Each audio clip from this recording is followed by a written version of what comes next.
Hi, everybody. Welcome back. And we're back to talk about the Real Housewives of Potomac season 6. And last night's episode was kind of annoying, but we're going to jump into all of that.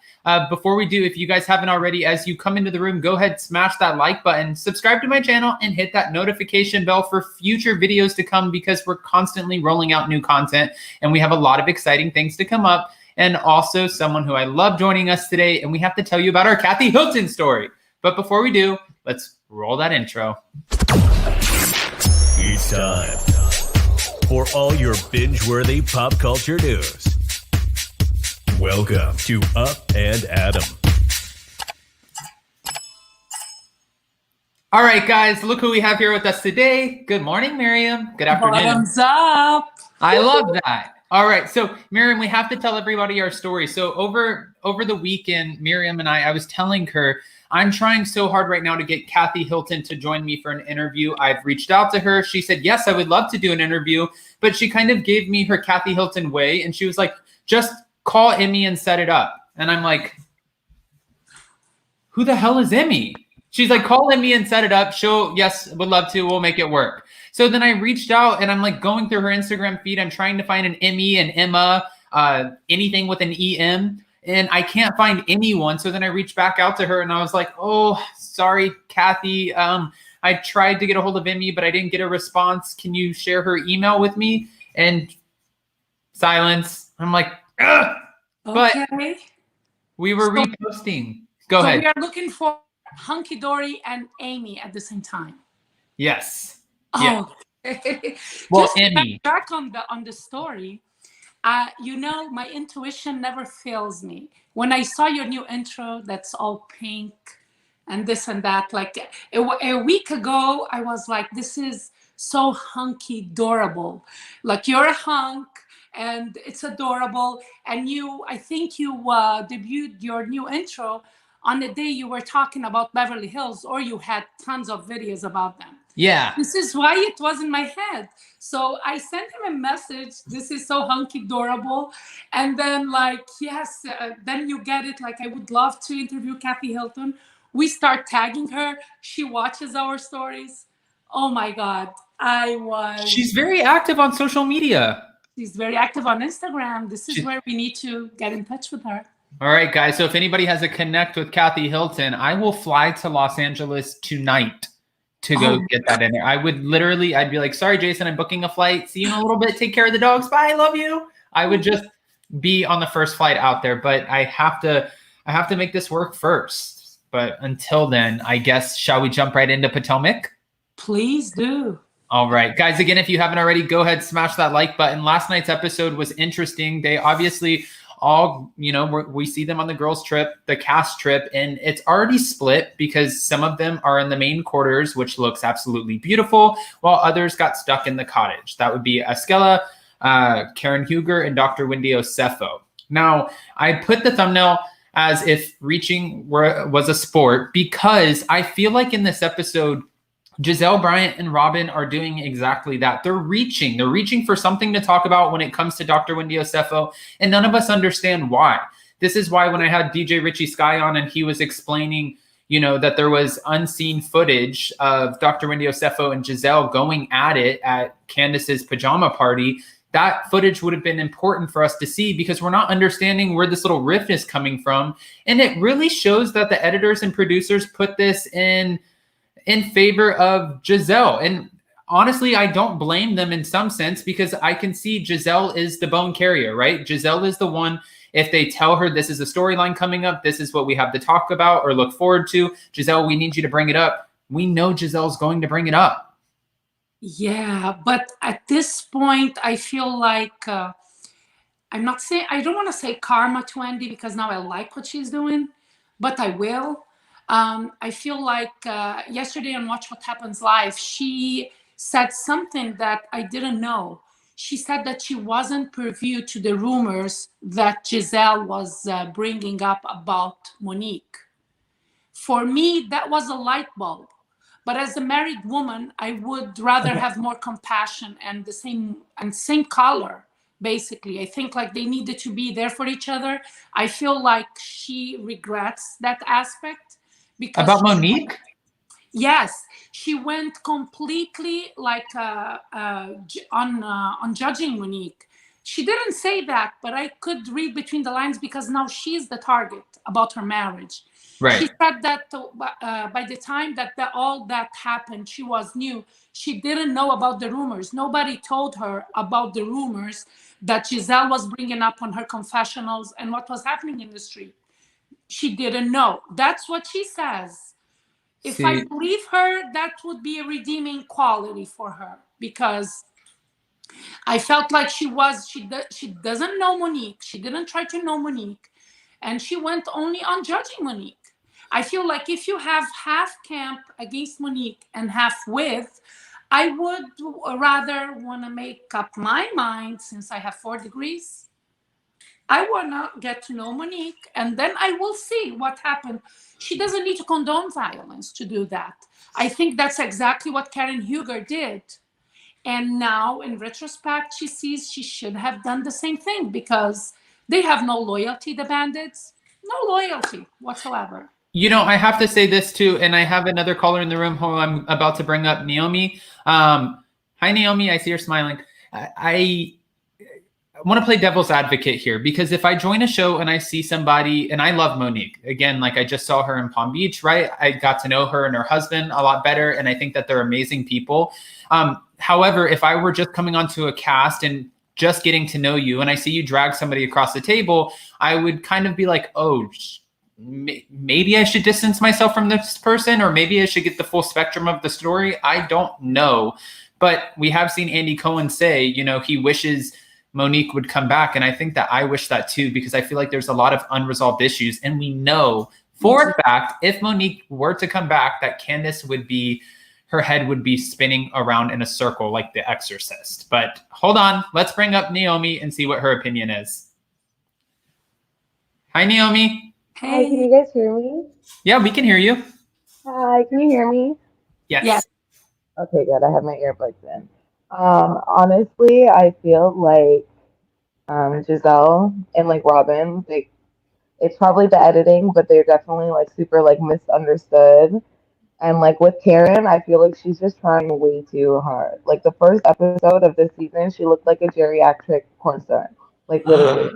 And I'm like, hey, what is this woman doing? Like, it's giving trying too hard. But see, I have to defend Karen here just for a second, because, you know, Karen does clap back, right? But Gizelle really does go in on Karen. Like, every time she sees her, I don't think you necessarily have to lead with the disrespect, like the troll at the end of the table or haters. And she's always provoking Karen. And I think Karen just sits there in silence and she just waits for it at this point.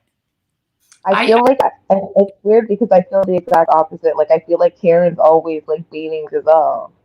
Really? Naomi, yeah. Since when you watch Potomac? Did you watch since the first season? Season 1, yeah. No, season 1.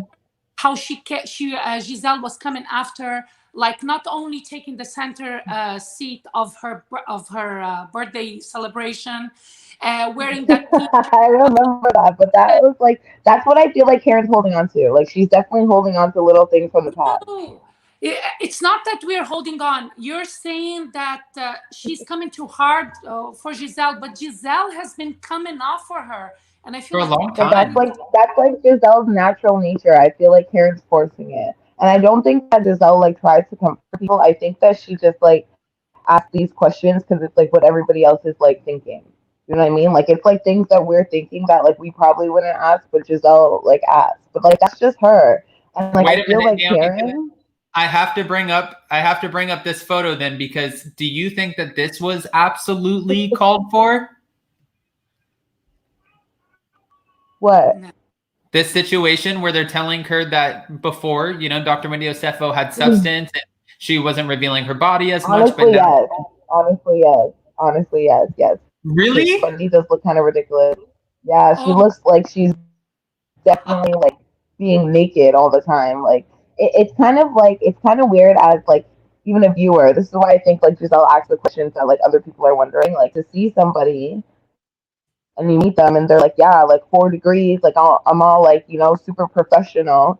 And then as soon as they spend, you know, a couple months on TV, the next season, and they're like, I'm like some like sexy, like here's my tits and I'm wearing leather and like all this stuff. Like I think it's a natural question. I do think it's like it's okay for them to ask it because it is kind of like the elephant in the room. And I Okay. don't think that when he owned it Substance, as much as he should be. but to accuse her of not having substance, I think that's a step too far. No, I think that Wendy just heard it that way, but I don't think that's what Gizelle was I saying. heard I it think too. Gizelle was saying like you brought so much to the show, like you had substance like without showing your body, and you brought so much to the show that it's kind of like it's like you were. It kind of seems like she's overcompensating or something, but she didn't need to. I think they And were. like I don't know. I agree with. Naomi, I have a question. Just because there's a little bit of flack, so I'm gonna have to go ahead and drop you down in a second. But before I do, what are you most interested in this season, season 6 of Potomac? Like, what storyline has you the most interested so far, if any? That's a good question, actually, because like nothing's really been too juicy yet. Okay. Maybe it'll be the Eddie cheating rumors come out when Dr. Wendy OSEFO kind of loses her head over this a little bit. Maybe that'll get you. Well, I don't know. No, I don't like seeing like marriages, especially like happy marriages like that, like being like torn down. But it's kind of just expected when you're on the show. Like there's obviously gonna be rumors or whatever. I just hope that Wendy doesn't like let it get the best of her, and she should just know that it's just like it's bound to happen, especially if on the Real Housewives. Like every single relationship has been like cheating rumors, you know. And like I don't think she's always wrong to bring it up because it was in the blog. Like, all right. If it was already out there, like I understand her doing her job. All right. Advocate.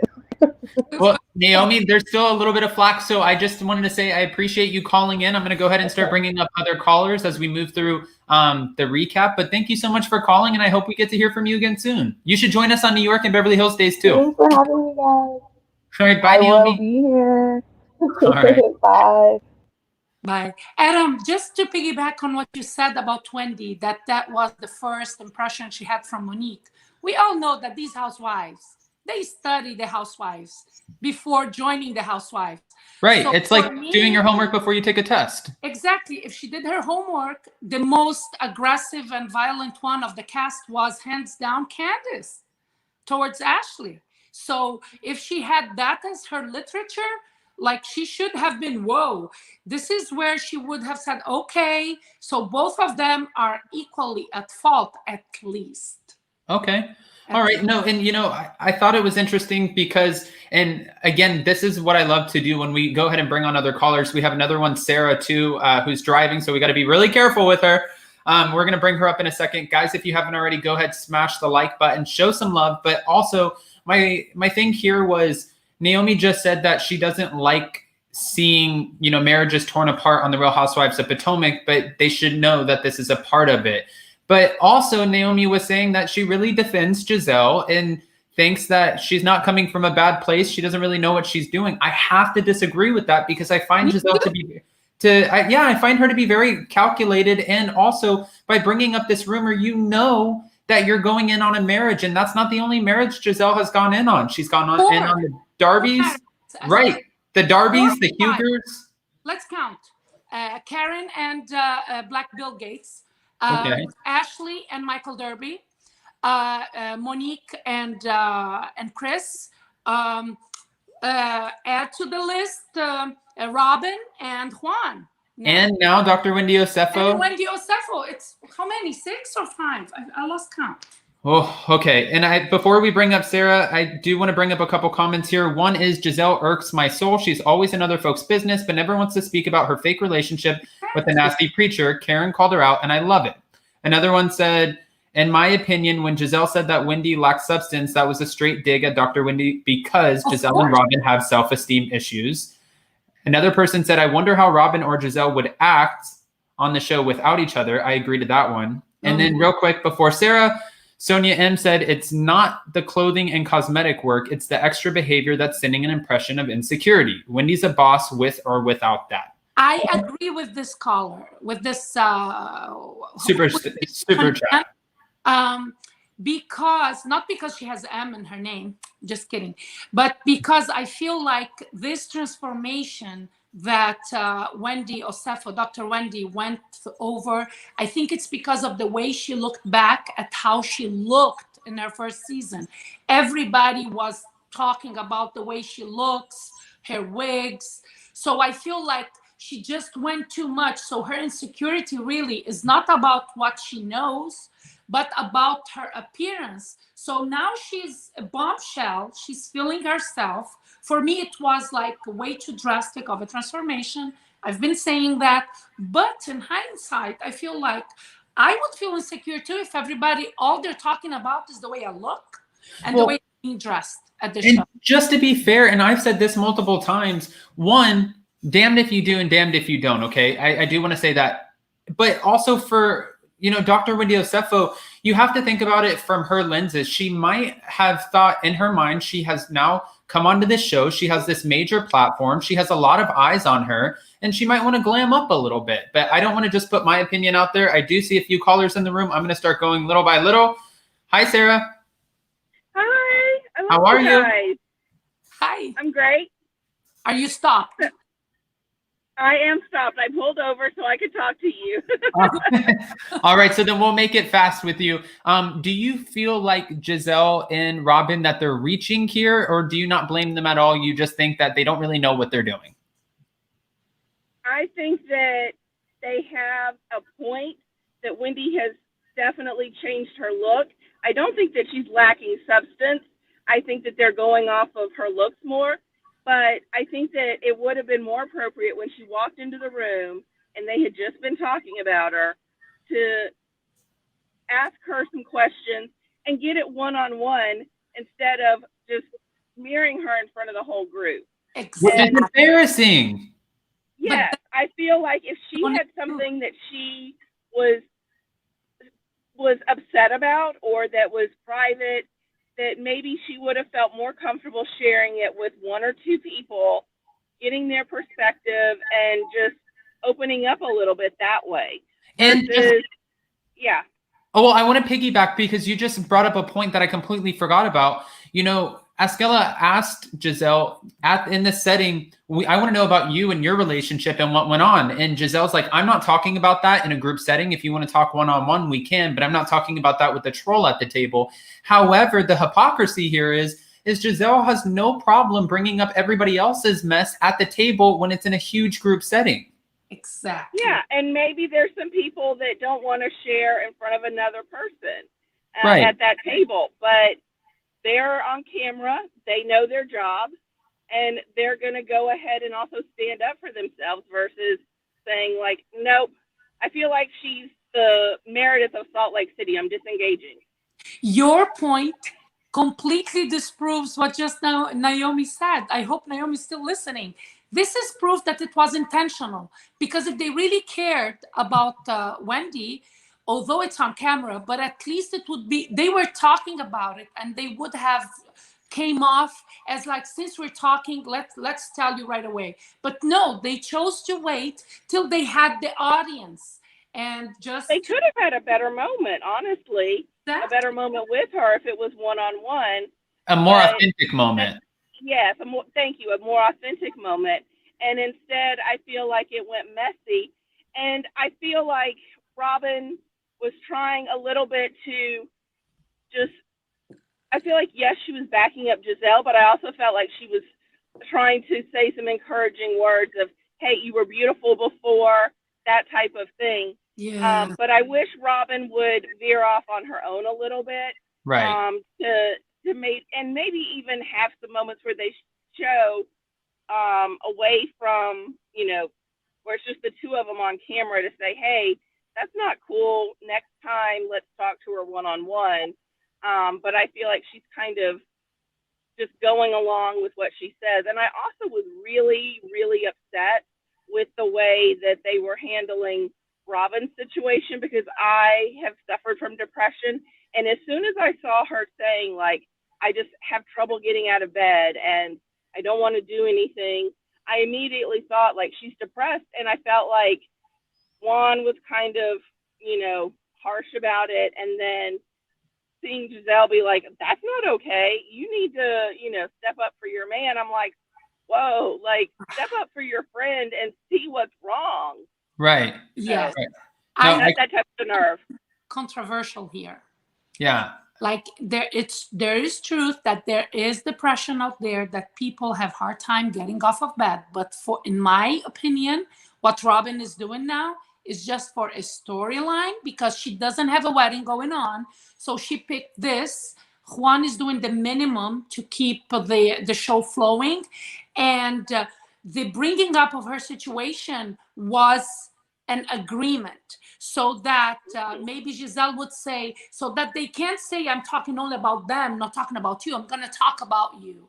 And because the relationship between Robyn and Gizelle is this balanced, is this. Right. So Robyn, she is like, I keep telling her, you're sending the fruit basket to the wrong person. You're in the show because Monique left.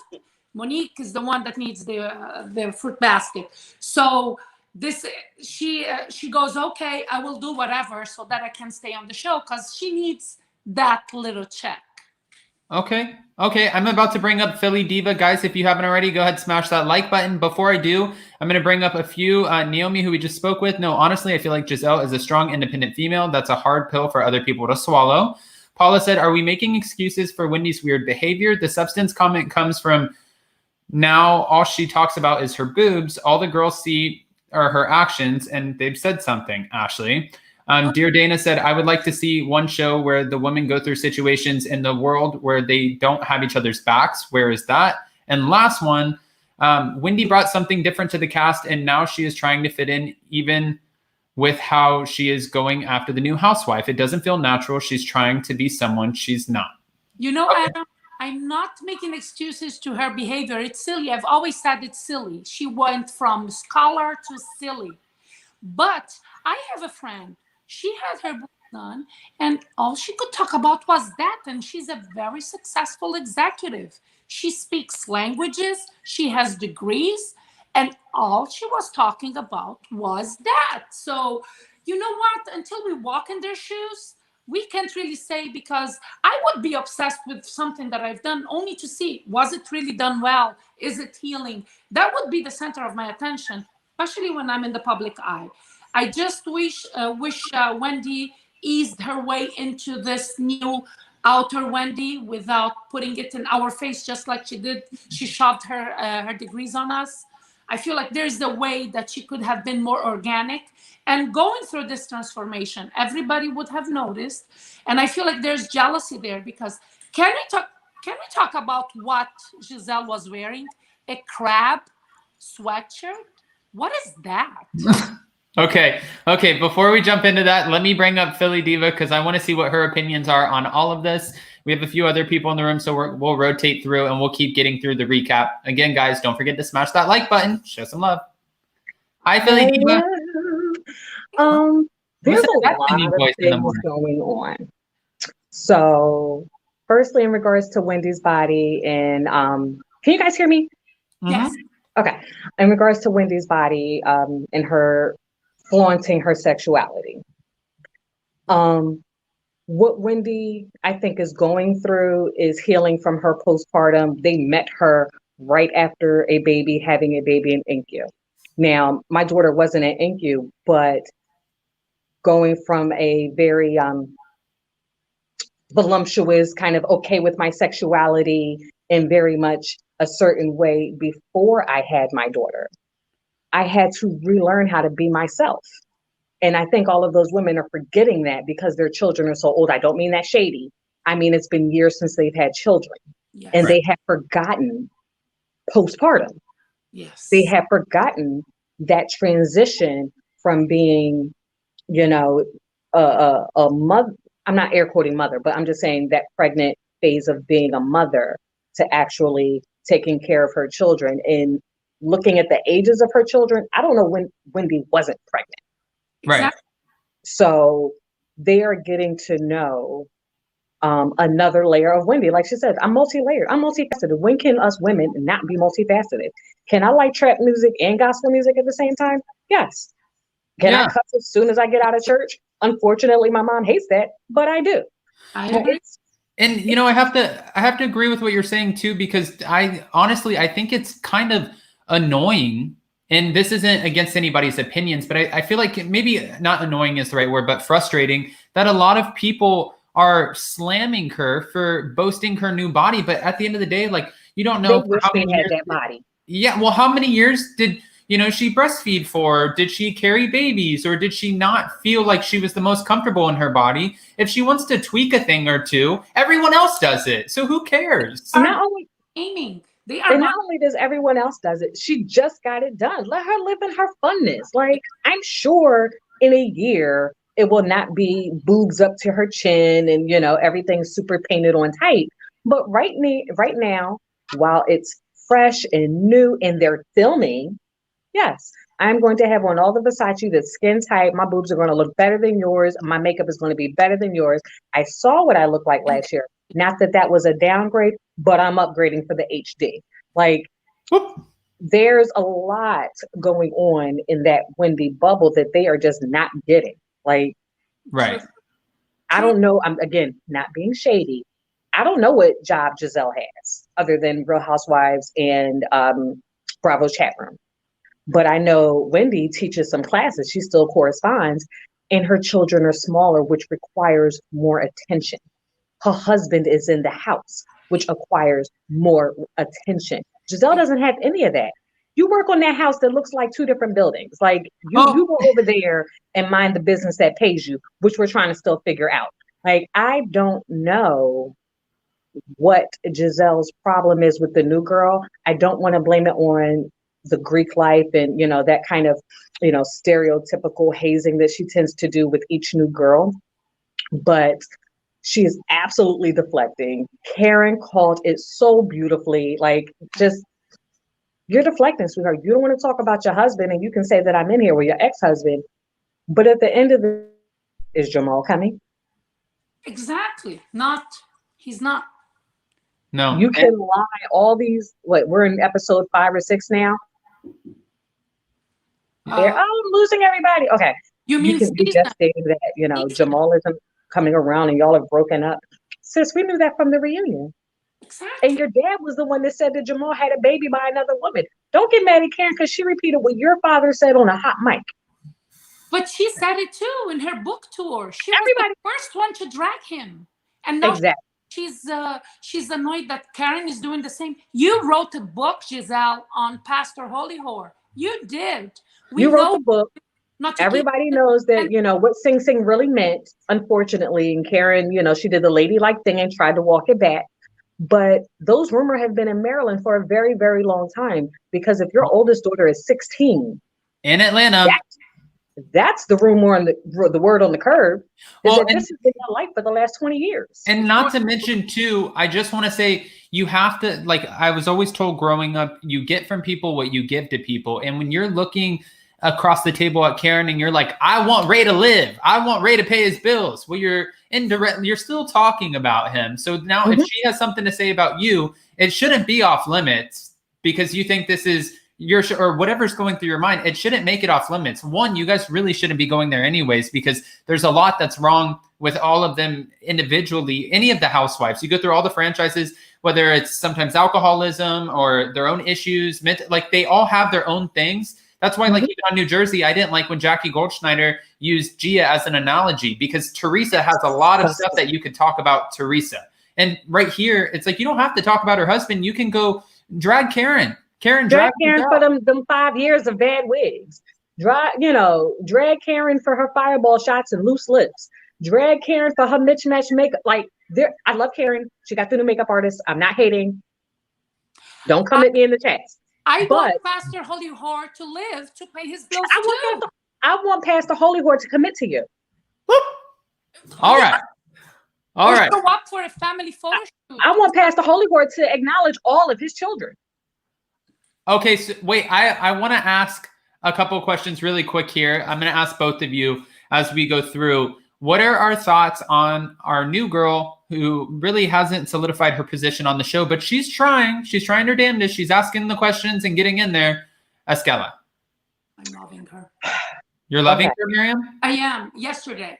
I wasn't sure about Escala until last night. Yes. Because unfortunately, all of her coworkers and her former clients have gotten on social media and said what a, see you next Tuesday she is. And ever since she got married and they no longer had to work, I did deep dives. So I like her on the show.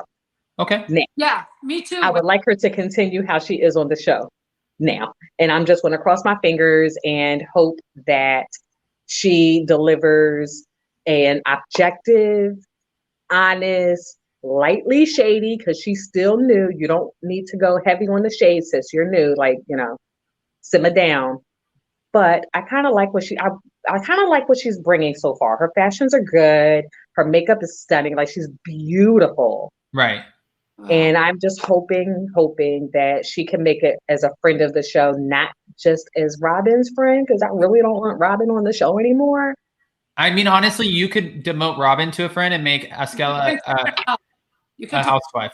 Miriam, I cut you off. What were you saying? I agree with everything you said. You talked about the fashion, but I also like the substance she brought yesterday when they had that moment, her and Mia, telling the ladies that you guys need to talk it through, not in a group setting.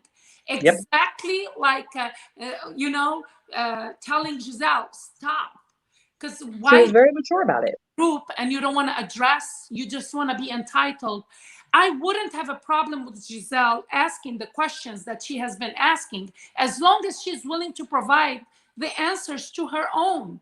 And that's some Lisa Rinna shit right there. Exactly. And my point is, like, her and Pastor Jamal, there's no relationship there. She faked it just for the show. But then again, you want to go after other people's marriages, but nobody's allowed to ask you about anything. And now you're blaming on the pandemic. There was no pandemic when he didn't show up for the family photo shoot and he chose to do a pedicure at the airport. So come on, like, I can't with the gaslighting. There's no editing that they can make to have Gizelle look good or have good intentions. The only thing that would make her look good is her owning her thing, owning her story. And at this point, we can't say that whatever is talked about the pastor are rumors. There are babies, living people. So these are facts. I'm not talking about the IRS. I will say that's alleged, but I want him to live to prove if that's wrong or not. And if it's true, pay your bills. Pay your bills with Bill Gates.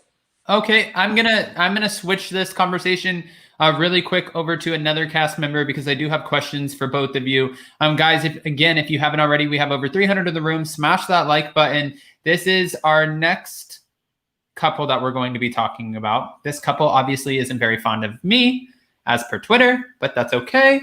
I'm still going to bring them up because this is Potomac. You're still a part of the show. I've stopped tagging her in my posts, so that's good. She's the only person I don't tag anymore because I'm sure she doesn't want me to. Anyways, you still have a storyline, and we have to talk about it. Candace and Chris. All right. So Candace is at the table, and she's talking about the dynamic between her and her husband and their marriage, and she's pretty much just letting us know she's the breadwinner, and she feels like there's a gender role reversal.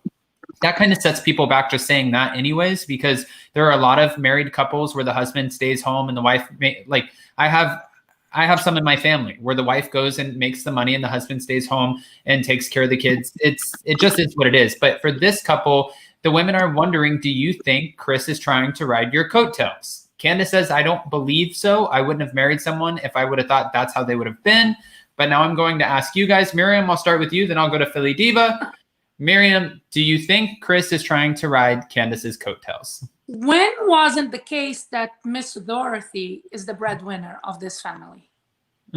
I guess starting now.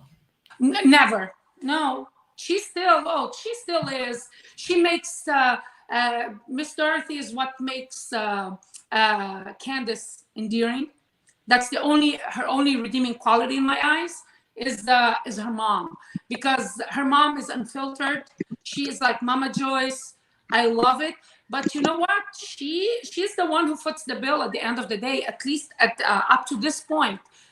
We still didn't see her album. I hope it's successful.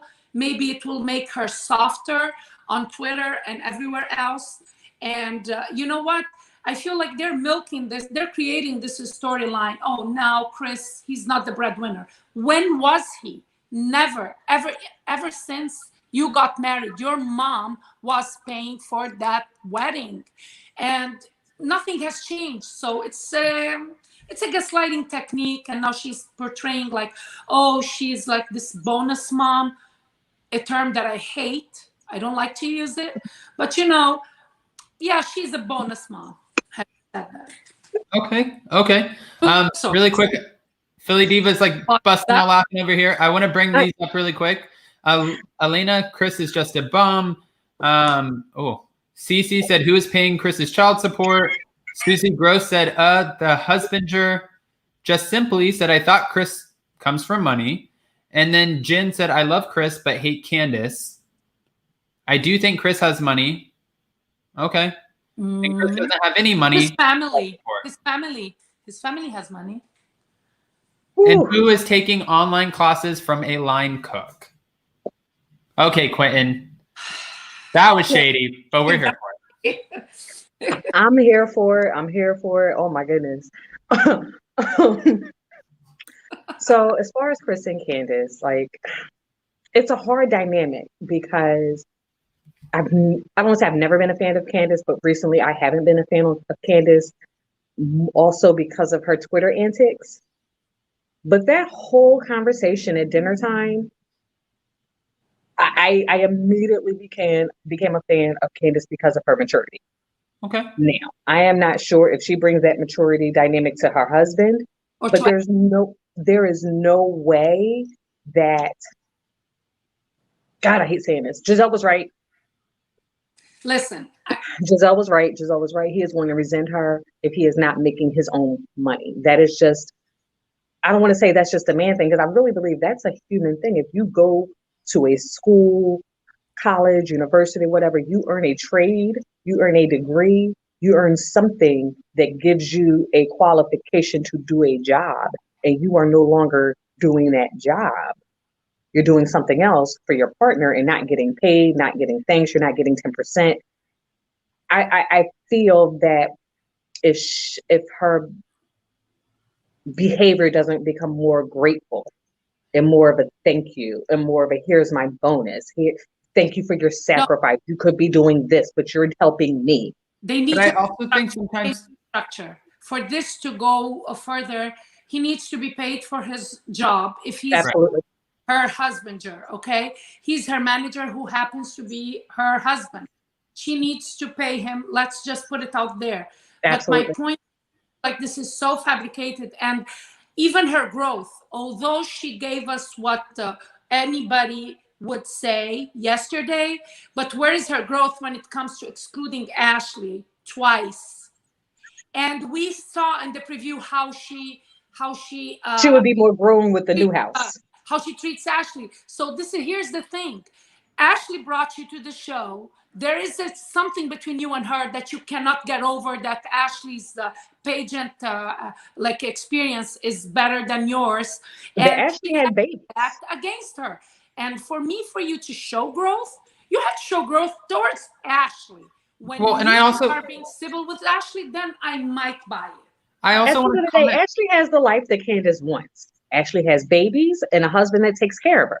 So let's really, that's part of that bitterness. I mean, they may go back and forth and catty, but Ashley has what Candace wants: a very comfortable life provided for by her husband and children. Exactly. Now, I'm not saying that it's perfect, right? But outside looking in, that is what Candace wants. Honestly, that's what we know. Mr. Darby is not perfect. No, he is not perfect. But I just want to say really quick on the dynamic that you guys are speaking on. I think it's so true, because if Chris is not getting paid some sort of 10% fee or whatever at the end of the day, and they might even be looking at it like this, like, I don't need 10%, babe. It's all going into the same account. We're good. It's fine. Whatever you bring home. But then there does become this sort of resentment, because when Chris is starting to boss her around and tell her, you need to get this done, you need to do this, come on, wake up, get up, we have to go, she's going to start looking at him like, I make the money. You shut the hell up. I make the money, because there becomes this sort of rift in a relationship. And I think a lot of us I mean, some of us, we've experienced it. And I think that it's not healthy. It's not healthy. Everybody in the relationship needs to be bringing some sort of financial support, because if you don't, it creates some sort of tension and animosity. I think we're going to see that later on in the season. Because again, if Candace doesn't begin to show him some kind of gratefulness and, you know, appreciation for her husband, Chris isn't the kind of guy that's going to, you know, back down and take it. He's going to tell her. And I think that was part of the reason she married him, because he would still stand up to her, not in a rude way that her mama does, but, you know, in a way that I respect you, you respect me, but because I love you, I'm going to check you. Right. And I'm not sure when that time comes, because there's this weird dynamic and this weird kind of power struggle that she'll be ready to accept that.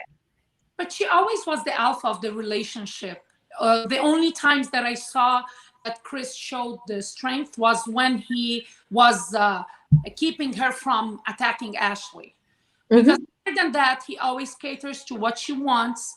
Well, there was a time they were arguing outside in the car, and it was a brief moment, I think her first season before they got married, where he was telling you, you need to stand up to your mother. You need and he was really kind of, and she was, you know, she had the origami tissues, and you're not listening to me, and all that. She walked away. She walked away in a threatening way that it shows that she's the alpha of the relationship, not only like money-wise. Well, money-wise, it's Dorothy. Okay. But you with this Dorothy shade. Come on. It's her mom funding her. But she's not lying. She's not lying. Dorothy runs that house. I don't have a problem. So I know people will come at me and say, oh, why is it only when it's like people of color that their parents help them? No, I'm helping my son. I admire that, but just don't pretend it's not, and don't make it a problem. Candace, so you don't think that, real quick, Miriam, I don't mean to cut you off, but you don't think Candace and Chris bought their house on their own? You think Dorothy is still supporting? No, not at all. Look up the papers. Dorothy put in on that house. Oh yeah. 100%. Is that in the papers? Yeah. Oh, if she didn't like me. Something about it's the legal language at the end of the name, which means more than the people who are on that deed put in on that house. Dorothy put in on the house. Yeah, like it's obvious. Just don't take that as a dig. If someone tells you, Candace, that your mom helps you, say, yes, I am lucky and blessed to have a parent willing and able. And able to help me. Are able and they're not willing to help their kids. So this has to stop. It will stop when she stops. It will keep coming at her as long as she pretends what is not the case. And we all know there's nothing wrong with that, Candace. Nothing wrong. Like, you might have 99 problems. Your mom helping you is not one of them. Okay.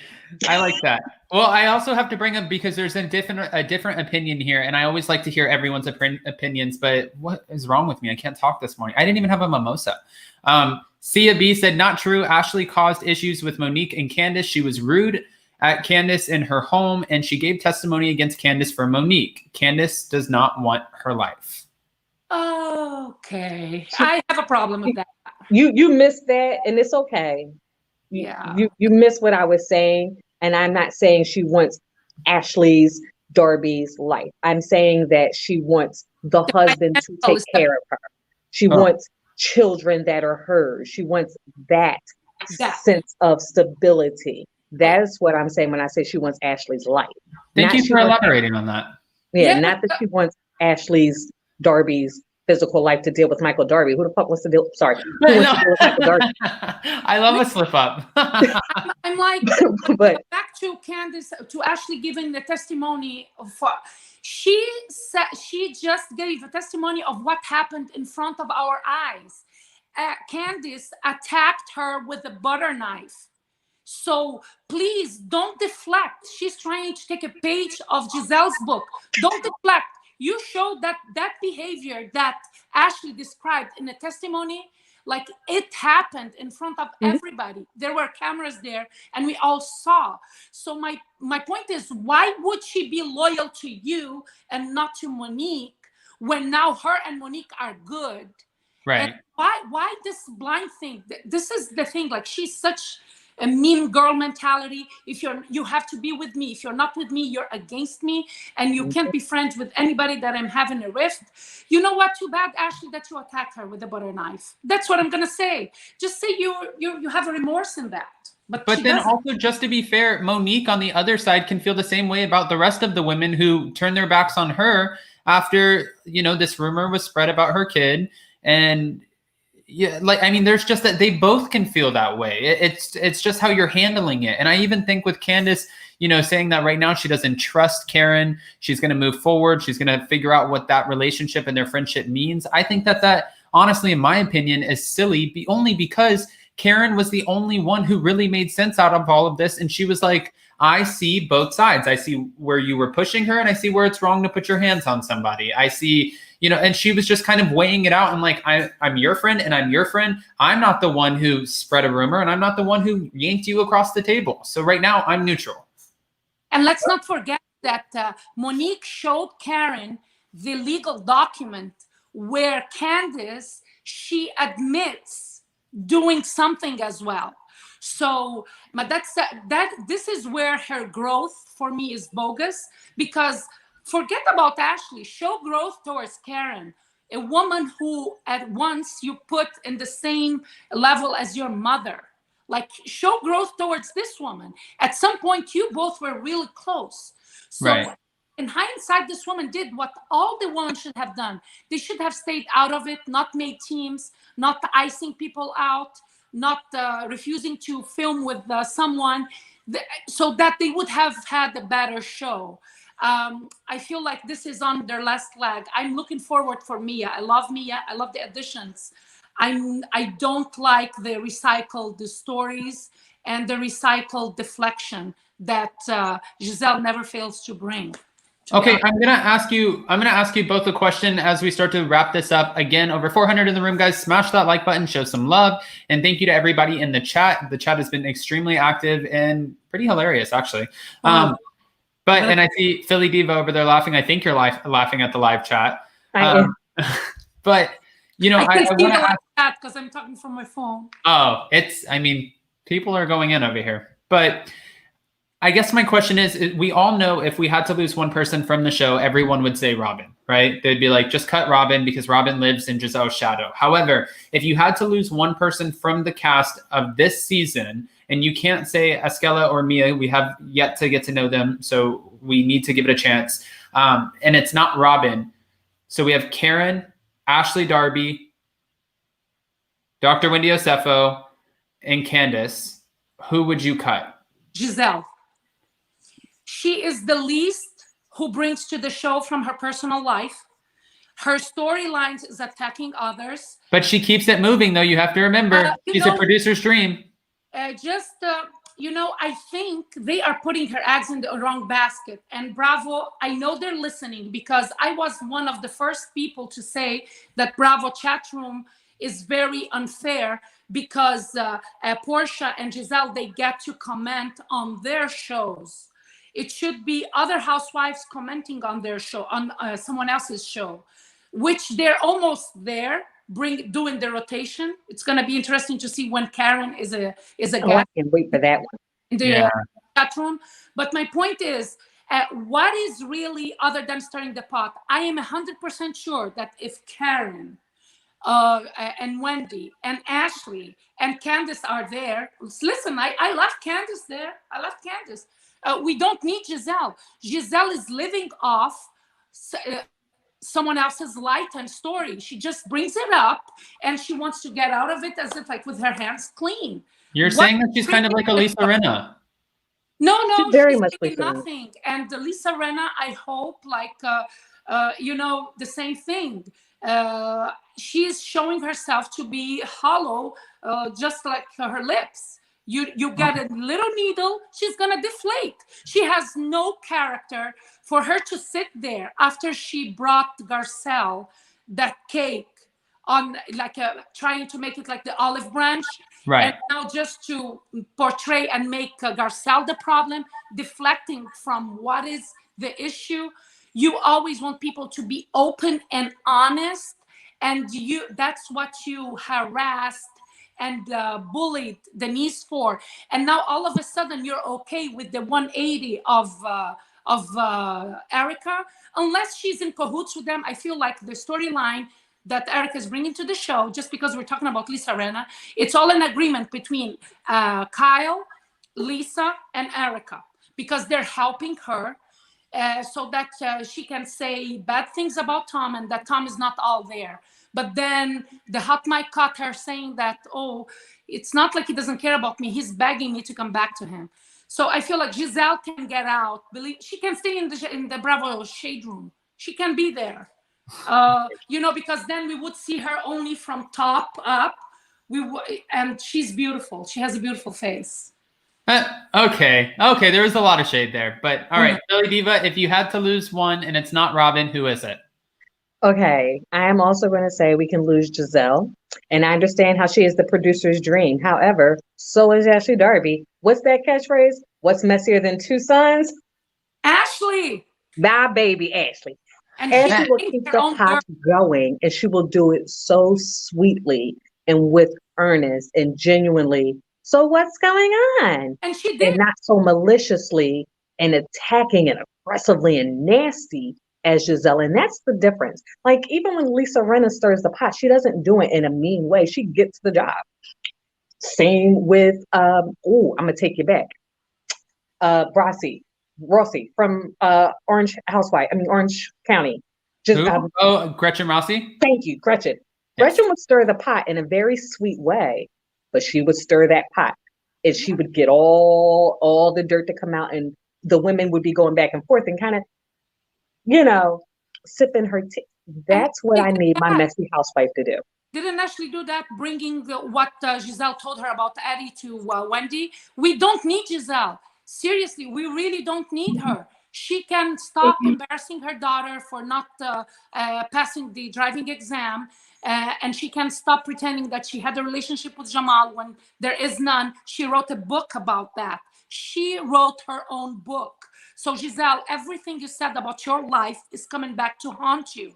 And I'm glad that Karen is doing that. I wasn't a fan of Karen in the beginning.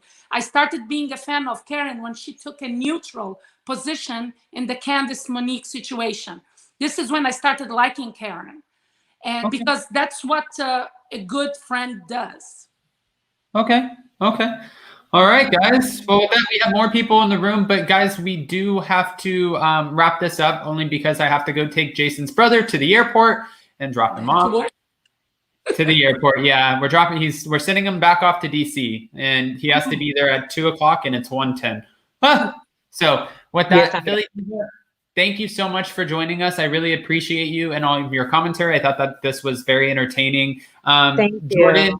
Jordan in the call, please call back. We're going to be going on Wednesday to talk about Real Housewives of New York, and we can even bring up some Potomac again, because I'd love to hear from you. Dorit, love you as well. Please call back, because Roni and Beverly Hills, I know that you watch both of them, so I would love to hear from you as well. And Miriam, thank you for taking time out of your lunch break. Thank you I always enjoy. This is like... Yeah, my boss just came in here. I had to put the phone on mute. So.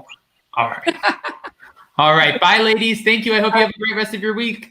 You too. Bottoms up. Bottoms up. Let's get Kathy Hilton. All right, guys. And also, if you want to follow Miriam, you can follow Miriam on Instagram at not_paid_by_anyone. Thank you so much to all of our mods in the room and for the super chats and super stickers. I appreciate you guys.